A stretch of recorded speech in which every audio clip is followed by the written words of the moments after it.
क्या करतूत देख ले ये बाबा कैसा है, ये कैसा कैसा चलिए खोजते हैं। और विजय बाबू इसके बाद अपना तमन्ना पूरा करेंगे, अपना मन की जो हौसला है पूरा करेंगे, आपका दिल की जो लालसा है पूरा करेंगे हमारे भैया का फरमाइश है। और आइए उससे पहले राम रहीम और आसाराम दोनों यहाँ पर उपस्थित हैं। इनमें दोनों चीज है पाया जाता है, एक तरफ राम रहीम और दूसरी तरफ आसाराम। कहते कि राधा से प्यार करोगे तो श्याम कहलाओगे, सीता से प्यार करोगे तो राम कहलाओगे, लेकिन ये लड़की लोग से प्यार करोगे तो मेरा वादा है कि आसाराम कहलाओगे। आइए आसाराम के बीच हम चलते हैं और प्ले करें। रेडी, देखिए बाबा को कैसा। अरे जिया है हमर लौका जाबो तनी बुचिया के हाथ देखी तो एक आगे पीछे के तनी बताई। अरे बुचिया तो बिया बड़ा सुंदर, बाकी दिल के बिया छुछुंदर। कुछो लेवे में चाहे जैसन होके, बाकी देवे में बिया समुंदर। आओ बबनी हेने आओ तो तनी तोहर हम हाथ देख ली। बम बम से उलहरी भेज दूगो मेहरी, एगो देहाती एगो शहरी, एगो भागी तो एगो ठहरी, एगो एकहरी एगो समहरी। बम बम से उलहरी।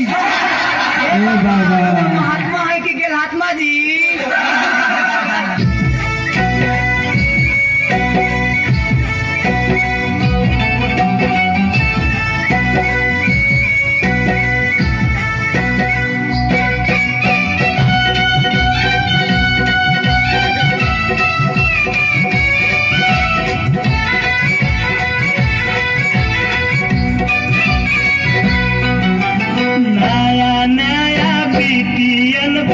साधतार जो गए मलभोग बाबा, आए मलभोग बाबा।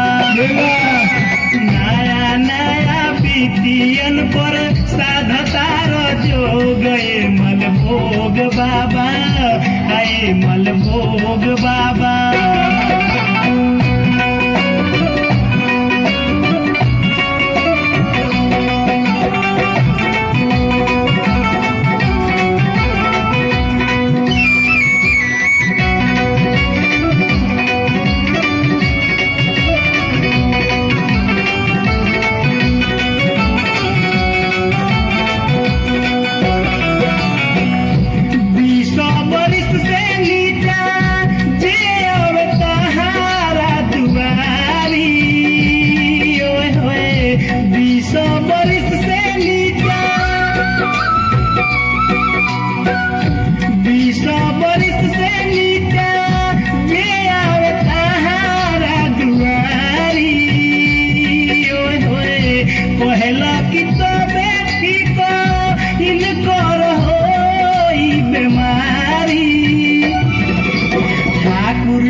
मलभोग बाबा, आए मलभोग बाबा।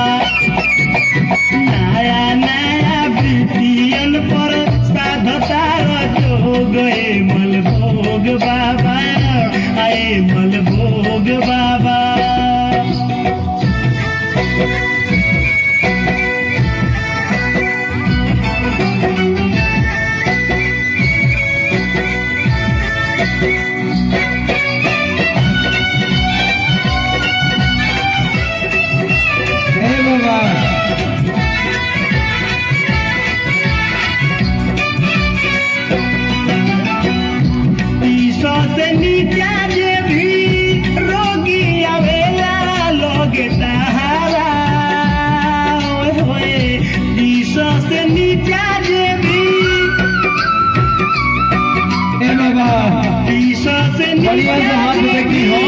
रोगी अवेला लोगे तारा,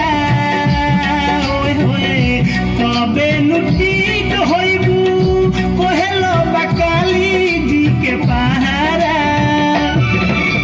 या दिन सैया छोड़ी करबू दोसरा से संजोग, मलभोग बाबा, आए मलभोग बाबा। नया नया बीतियन पर साधतार जो गए मलभोग बाबा, आए मलभोग बाबा।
हेलो